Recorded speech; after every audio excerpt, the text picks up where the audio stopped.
Footsteps from the Past, Life Lessons from Genesis 32 to 1 to 12.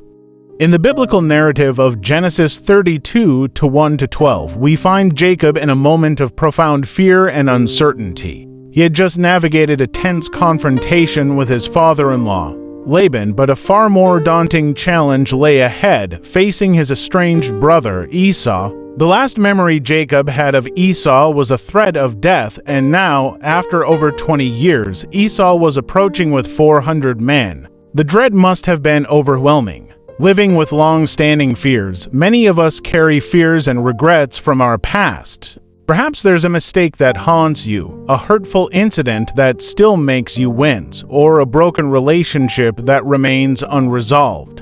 Jacob's story teaches us that these long-standing fears can weigh heavily on our hearts, often hindering our ability to move forward with confidence. Admitting our hurts to God, the first step in overcoming these fears is to admit them to God. In Genesis 32:9 to 12, Jacob does exactly this. He prays earnestly, acknowledging his fear and seeking God's intervention. By opening his heart to God, Jacob begins the process of confronting his fear head-on. When we admit our hurts and mistakes to God, we are not only seeking his help but also demonstrating our trust in his power to heal and guide us. It's a humbling experience, but one that opens the door to divine comfort and support. Remembering God's promises in his prayer, Jacob also reminds God of his promises. You said, I will surely make you prosper and will make your descendants like the sand of the sea, which cannot be counted. Genesis 30:12.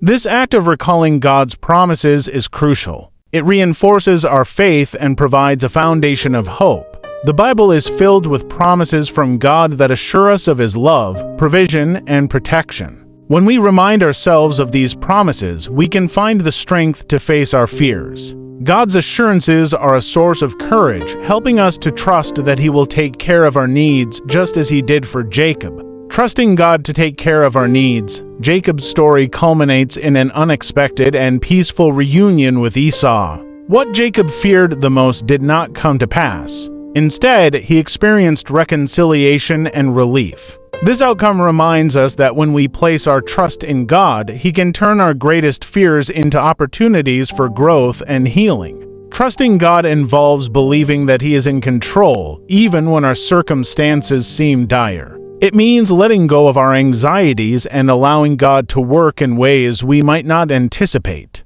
By doing so, we open ourselves up to the transformative power of his grace. Applying Jacob's lessons to our lives. 1. Acknowledge your fears. Identify the fears and regrets that hold you back. Bring them to God in prayer, openly and honestly. 2. Remember God's promises. Delve into the scriptures to find the promises God has made. Let these promises fortify your faith and give you hope. 3. Trust in God's provision. Believe that God will take care of your needs. Let go of control and allow him to work through your situations. Jacob's journey from fear to faith is a powerful testament to God's faithfulness. By following in his footsteps, we can learn to overcome our past hurts and live with renewed courage and confidence. Remember, God's promises are steadfast and his love for us is unending. In him, we can find the strength to face any challenge. Come back tomorrow for more life lessons of the Bible. Let us know in the comments if this lesson has been helpful to you. Don't forget to like this video, subscribe to the channel, and hit the notification bell.